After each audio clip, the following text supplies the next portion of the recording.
Praise the lord. హల్లెలూయా. మన రక్షకుడును ప్రభువునైన యేసుక్రీస్తు అతి శ్రేష్టమైన పుణ్యనామమున దేవాతి దేవుడిచ్చిన ఈ గొప్ప వాక్యాన్ని బట్టి దేవునికి సకల మహిమ ఘనత ప్రభావములు చెల్లునుగాక. ఆమేన్, ఆమేన్. ఈ ఆదివారపు ఉదయకాల సమయంలో దేవుడిచ్చిన ఈ గొప్ప భాగ్యాన్ని సజీవులుగా మనందరినీ కూడా బ్రతికింపజేసి క్షేమకరమైన ఆరోగ్యాన్ని మనకు అనుగ్రహించి దేవుని యొక్క సన్నిధానమునకు మనం వెళ్ళడానికి మనకి ఒక నూతనమైన పునరుద్ధానపు ఆదివారాన్ని మనకు అనుగ్రహించిన దేవునికి కృతజ్ఞతాస్తుతులు చెల్లిస్తూ దేవుడు నాలో పెట్టిన కొన్ని విషయాలను, కొన్ని వాక్యాలను మీతో పంచుకోవాలని ఆశపడుతున్నాను. దయచేసి మీకు సమయం ఉంటే కొన్ని నిమిషాలు కేటాయించవలసిందిగా ప్రార్థన. ఫిలిప్పీలకు రాసిన పత్రిక 4వ అధ్యాయం 4వ వచనం. ఎల్లప్పుడూ ప్రభువునందు ఆనందించుడి, మరలా చెప్పుదును ఆనందించుడి. అపోస్తుడైన పౌలు గారు ఫిలిప్పీ సంఘానికి ఈ విధంగా రాస్తున్నారు: ఎల్లప్పుడూ ప్రభువునందు ఆనందించుడి, మరలా చెప్పుదును ఆనందించుడి. దేవుని యొక్క పరిశుద్ధ గ్రంథములో ఏదైనా ఒక మాటను దేవుడు రాయించినా పలికించినా అది ఎంతో ప్రాముఖ్యమై ఉంటుంది. దాన్ని మరలా రెండొకసారి కనుక అది రాయించినా, దాన్ని మరలా పలికించినా అది బహు గొప్ప విషయమై ఉంటుంది. కాబట్టి దాన్ని ఖచ్చితంగా మనం గుర్తిరిగిన వారమై ఉండాలి. దేవాతి దేవుడు ఈ లోకములో నివసిస్తున్న మనందరి జీవితాలను ఎరిగిన దేవుడు, మన బాధలు ఎరిగిన దేవుడు, మన కష్టాలు ఎరిగిన దేవుడు, మన సమస్యలు ఎరిగిన దేవుడు, మనకున్న రుగ్మతలన్నీ ఎరిగిన దేవుడు, మన తలంపు పుట్టక మునిపే అవన్నీ తెలిసిన దేవుడు. ఆయన ఒకే ఒక మాట చెప్తున్నాడు: ఎల్లప్పుడూ కూడా ప్రభువునందు ఆనందించుడి, మరలా చెప్తును ఆనందించుడి. నీకు ఏ విధమైన సమస్యలున్నా, బాధలున్నా, ఇరుకులున్నా, ఇబ్బందులున్నా, ఏ విధమైన పరిస్థితులున్నా, మరణమే నీకు దగ్గరగా ఉన్నా ఆనందించాలి. ఎలా తెలుసా? దేవునిలో ఆనందించాలి. దేవునిలోనే ఆనందం ఉంది. అవును, ఎస్, దేవునిలోనే ఆనందం ఉంది. కాబట్టి ఈ వాక్యాన్ని ఇంత స్పష్టంగా రాస్తారు.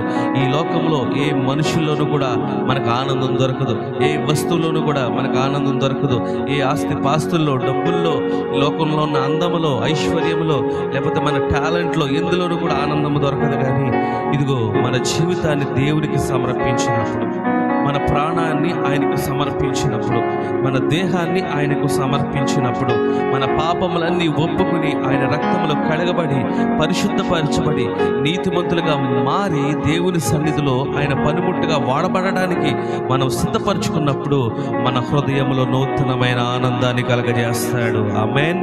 నూతనమైన సంతోషాన్ని కలగజేస్తాడు. నూతనమైన ఎంతో ఎంతో గొప్ప మనశ్శాంతిని కలగజేస్తాడు. ఆయనలో సంతోషం ఉంది, ఆయనలో ఆనందం ఉంది, ఆయనలో ఎంతో ఎవ్వరికీ తెలియని గొప్ప ఆనంద సంతోషకరమైన ఎంతో గొప్ప మనస్సు దాగి ఉంది. అది వారికి, మన మనుషులకు తెలియాలంటే మనము దేవుని సన్నిధానానికి వెళ్ళాలి, దేవుని వాక్యం దగ్గరికి రావాలి, దేవుని సన్నిధిలో మోకాళ్ళుని మనం ప్రార్థించాలి. అలా చేస్తే గనక మన హృదయం నిండా ఆనందాన్ని, సంతోషాన్ని మనకు అనుగ్రహిస్తాడు. ఈరోజు ఈ వాక్యం ద్వారా అపోస్తులైన పౌలు గారు మనకు తెలియజేస్తున్నాడు. ఈ విధంగా ఒక వాక్యాన్ని మనకు దేవాది దేవుడు తెలియజేస్తున్నాడంటే, ఆనందించుడి, ప్రభునందు ఆనందించుడి, మరలా చెప్పుదును ఆనందించాలి. ఈరోజు నీ ఆనందం, మన ఆనందం దేనిలో ఉంది? మనం ఎవరిని బట్టి ఆనందిస్తున్నాం? దేనిని బట్టి ఆనందిస్తున్నాం? ఏ పరిస్థితిని బట్టి మనం ఆనందించడానికి మనం ప్రయత్నం చేస్తున్నాం? మీరు ఎందులో ప్రయత్నం చేసినా మీకు సంపూర్ణమైన ఆనందం అందులో ఉండదు.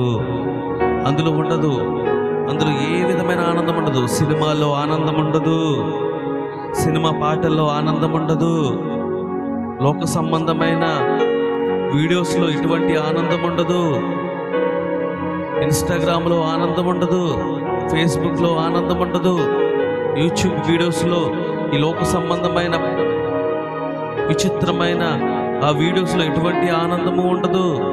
ఈ లోక సంబంధమైన స్నేహితులతో సంపూర్ణమైన ఆనందం దొరకదు. ఎవరితో నువ్వు ప్రయాణం చేసినా, ఎవరి మీద నువ్వు ఆధారపడినా, నీ ఆనందానికి కారణమైన ఏది, ఇన్ని లక్షల రూపాయలకి ఏ వస్తువు కొనుక్కున్నా దాంట్లో నీకు సంతోషం, ఆనందం ఉండదు. కానీ ఎందులో ఆనందం ఉంటుంది తెలుసా? దేవునిలో ఆనందం ఉంటుంది. దేవునిలో సంతోషం ఉంటుంది, దేవునిలో ఎంతో మనశ్శాంతి ఉంటుంది. దేవాతి దేవుడు ఈ ఉదయకాల సమయం తెలియజేస్తున్నాడు. అనేక లక్షల మంది దేవుని సేవకులు దేవుని యొక్క సువార్తను ప్రకటిస్తున్నారు. నాది కాలము నుండి అపోస్తలులు ఎవరైతే వారు ఇక్కడ విత్తనము బీజము నాటి వెళ్ళిపోయారో, ఆ తర్వాత అనేక మంది గొప్ప గొప్ప దైవజనులు సువార్తను ప్రకటిస్తూనే ఉన్నారు. అనేక వాక్యాలు మనం వింటూనే ఉన్నాం. కానీ మన జీవితాల్లో మార్పు రావాలి. వాక్యాన్ని విని వాక్యాన్ని వినేవారు అనేక మంది ఉన్నారంట. వాక్యాన్ని వినేవారు అనేక మంది ఉన్నారు, కానీ వాక్యానుసారంగా నడుచుకునేవారు చాలా కొద్ది మంది ఉన్నారు, చాలా తక్కువ మంది ఉన్నారు. కాబట్టి మనము ఈ లోకమంతట్లో గనక ప్రతి ఒక్కరిని మనం అడిగితే, నేను దేవుని మందిరానికి వెళ్తున్నాను, దేవుని వాక్యాన్ని వింటున్నాను, దేవుని సన్నిధిలో కానుకలు ఇస్తున్నాను, దేవుని సన్నిధిలో నేను ప్రతి పనిలో నేను పాల్గొన్నాను, నా హృదయంలో సంతోషం లేదు, నా హృదయం ఆనందం లేదు, నా హృదయంలో ఏమీ లేదంటే, నువ్వు వెళ్తున్నావు, వింటున్నావు, వచ్చేస్తున్నావు, నీ పనిలో నువ్వు ఉన్నావు, కానీ దేవుని యొక్క వాక్యాన్ని ఆచరణలో పెట్టట్లేదు, వాక్యానుసారంగా బ్రతకట్లేదు, నువ్వు వాక్యానుసారంగా జీవించట్లేదు. వాక్యము నీలో ఉంటే ఆనందము నీ వెంటే ఉంటుంది. ఎప్పుడైతే నీ హృదయంలో దేవుని వాక్యం ఉంటుందో, ఎప్పుడైతే నీ హృదయంలో దేవుని పరిశుద్ధత ఉంటుందో, ఎప్పుడైతే నీ హృదయంలో దేవుని యొక్క ఆ సంగీతము, ఆనందము, పాటలు ఉంటాయో, ఎప్పుడైతే నీ హృదయం నిండా దేవుని ప్రార్థన ఉంటుందో, ఎల్లప్పుడూ కూడా నీ హృదయం నిండా సంతోషము, ఆనందం ఉంటుంది. అప్పుడు నువ్వు దేవునిలో ఆనందించగలవు, అప్పుడు నువ్వు దేవునిలో సంతోషించగలవు, అప్పుడు దేవునిలో నువ్వు ఎంతో ఎంతో ఎంతో ఎంతో గొప్పగా దేవుని మహిమకరంగా నువ్వు జీవించగలవు. 5వ వచనం, మీ సహనమును సకల జనులకు తెలియబడనీయుడి. దేవుని బిడ్డలు సహనం కలిగి ఉండాలండి. దేవుని బిడ్డలు ఎంతో ఓర్పు కలిగి ఉండాలి. దేవుని బిడ్డలు ఎంతో తగ్గింపు జీవితం కలిగి ఉండాలి. అలాంటప్పుడు మాత్రమే దేవుని కుమారులుగా వారు ఎంచబడతారు. వారి హృదయం నిండా దేవుడు ఆనందాన్ని కలిగిస్తాడు. ప్రభు సమీపంగా ఉన్నాడు, దేనిని గూర్చి చింతపడకండి. యేసుక్రీస్తు ప్రభుల వారు 2025 సంవత్సరాల క్రితం భూమి మీదకి వచ్చారు. ఆయన మన కోసం తనను తాను సమర్పించుకుని ఆయన భూమి మీద మన కోసం బ్రతికి, ఆయన మన కోసం చనిపోయి, ఆయన తిరిగి మనల్ని లేచి ఆయన వెళ్తూ అన్నాడు, ఇదిగో నేను వెళ్తున్నాను, నేను అక్కడ మీకు నివాస యోగ్యమైన ప్రదేశంలో నేను కడతాను, అక్కడ నివాసములు ఉన్నాయి, అక్కడ మీరు నాతో పాటు కూడా జీవించడానికి అనువైన ప్రదేశాలు నేను ఏర్పాటు చేస్తాను. మీరు భూమి మీద నీతిగా, నిజాయితీగా, యథార్థంగా, పరిశుద్ధంగా బ్రతికి దేవుని యొక్క వాక్యానుసారంగా నడుచుకుంటూ ఏ పాపము చేయకుండా సంపూర్ణ పరిశుద్ధులుగా మీరు మార్చబడి నివసించండి.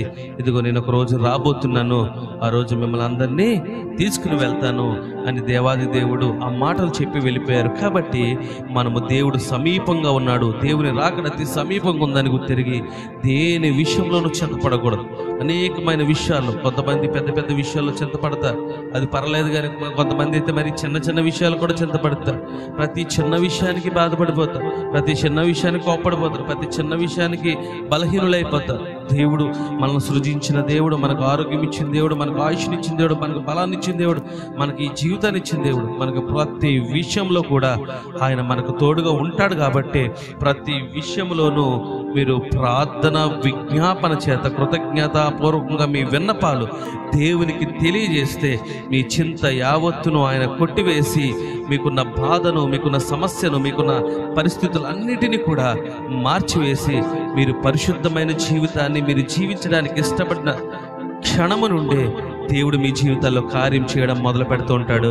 అప్పుడు ఎల్లప్పుడూ సంతోషమే, ఎల్లప్పుడూ ఆనందమే, ఎల్లప్పుడూ మనశ్శాంతి. ఏది ఉన్నా లేకపోయినా, ఏది జరిగినా జరగకపోయినా, సమస్త లోకంలో ఏ ప్రతికూల పరిస్థితి ఉన్నా యేసుక్రీస్తు ప్రభుల వారు నీకు తోడుగా ఉంటారు, నీలో ఉంటారు, నీతోటే ఉంటారు. కాబట్టి ప్రతి దినము ఆనందము, సంతోషమే. కాబట్టి ఇప్పుడే నీ హృదయాన్ని దేవునికి ఇద్దాం, ఇప్పుడే మన హృదయాన్ని దేవునికి ఇద్దాం, ఇప్పుడే మన హృదయము సంపూర్ణంగా దేవునికి ఇద్దాం.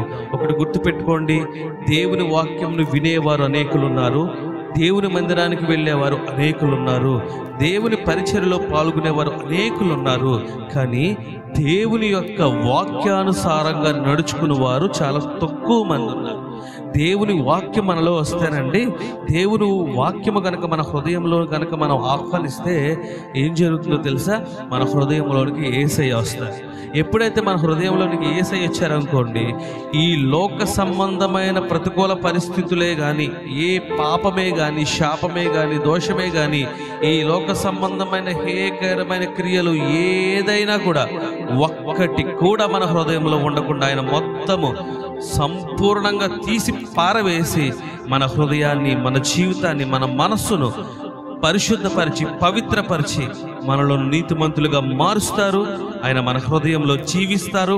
ఆయన మన హృదయంలో ఉంటే యేసు వలె మనం మాట్లాడతాం, యేసు వలె మనం పాటలు పాడతాం, యేసు వలె వాక్యాన్ని చదువుతాం, యేసు వలె ప్రార్థన చేస్తాం, యేసు వలె మన జీవితం ఉంటుంది, యేసు వలె ఇతరులను మనం ప్రేమిస్తాం, యేసు వలె ఇతరులను మనం క్షమిస్తాం, యేసు వలె ఈ లోకాన్ని మనం ఆశించక దేవునిలో ఆనందిస్తాం, యేసు వలె ఎల్లప్పుడూ కూడా సంతోషంగా ఆనందంగా జీవిస్తూ మన జీవితాన్ని దేవునికి సమర్పించుకుని ఏ విషయంలోనూ కొదువు లేకుండా ఎంతో ఉత్సాహంగా, ఉల్లాసంగా, సంతోషంగా జీవిస్తాం. మరణ భయం ఉండదు, వ్యాధి భయం ఉండదు, అప్పులు ఉన్నాయన్న భయం ఉండదు, ఏ బాధ, ఏ దిగులు, ఏ చింత, ఏ వేదన, ఏ శోధన మనలో ఉండకుండా ఆయన తీసివేసి మన హృదయాన్ని పవిత్రపరిచి పరిశుద్ధపరిచి ఆయన మనతో పాటు ఉంటారు. ఆయన రాజ్యంలో మనలను ఉంచుతారు. మనం చేయవలసిన పని ఏంటంటే, యేసయ్యా నా హృదయంలోనికి మీరు రండి, నా హృదయంలో అనేకమైనవి ఉన్నాయి కానీ సంతోషం లేదు ప్రభా. ఇదిగో ఫిలిప్పీలకు రాసిన పత్రిక 4వ అధ్యాయం 4వ వచనం, ఆనందించుడి, మరలా చెప్పుదును ప్రభువునందు ఆనందించుడి అనే వాక్యం ఉంది. నీలో ఆనందించాలంటే ఎలా ఆనందించాలో తెలియట్లేదు, నీలో సంతోషించాలంటే ఎలా సంతోషించాలో తెలియట్లేదు, నీ ఆనందం ఎలా ఉంటుందో అర్థం కావట్లేదు. ఎందుకు ప్రభా అని అనుకుంటే, ఇదిగో ఈరోజు ఈ వాక్యం ద్వారా మీరు నాకు తెలియజేశారు, నా హృదయంలో దేవుని వాక్యానికి స్థానము లేదు. ఇదిగో నిన్ను హృదయంలోకి నేను ఆహ్వానించలేదు కాబట్టి నాకు సంతోషం లేదు, నీలో ఆనందం లేదు, నీ మాధుర్యం నాకు అర్థం కావట్లేదు. కాబట్టి నా హృదయంలో ఉన్న ప్రతి పాపము, అది ఏ పాపమైనా, శరీరాశ, నేత్రాశ, జీవకుటుంబం, కళ్ళతో, చూపులతో, మనసుతో, హృదయంతో, శరీరంతో చేసే ప్రతి పాపాన్ని నేను ఒప్పుకుంటున్నాను, విడిచిపెట్టేస్తాను. వాటి నుండి నాకు విడుదలిచ్చి మీరు నా హృదయంలోనికి వస్తే నేను ఎల్లప్పుడూ కూడా నీలో ఆనందిస్తాను ప్రభా. ఆ వాక్యం నా జీవితంలో అయ్యా నెరవేరాలని కోరుకుంటున్నాను. ఈ ఉదయకాల సమయంలో నువ్వు ఇచ్చిన ఈ గొప్ప భాగ్యాన్ని బట్టి నీకు స్తోత్రాలు చెల్లిస్తున్నానని గనిగి నువ్వు ఇప్పుడే తీర్మానం తీసుకుంటే, ఇప్పుడే గనక నువ్వు నిర్ణయం తీసుకుంటే, హృదయంలో దేవునికి ఆయాస్కరమైనవి, దేవుని వాక్యమునకు విరోధమైనవన్నీ కూడా నీకు తెలుసు, వాటిని విడిచిపెట్టి గనక పరిశుద్ధమైన జీవితం జీవిస్తూ దేవుని గనక నీ హృదయంలోనికి ఆహ్వానిస్తే నీ జీవితం ఎల్లప్పుడూ సంతోషమే, ఎల్లప్పుడూ ఆనందమే. సంపూర్ణమైన కృప కాపుదల దేవుడు నాకు, మీకు, మనందరికీ అనుగ్రహించునుగాక. ఆమేన్, ఆమేన్, ఆమేన్.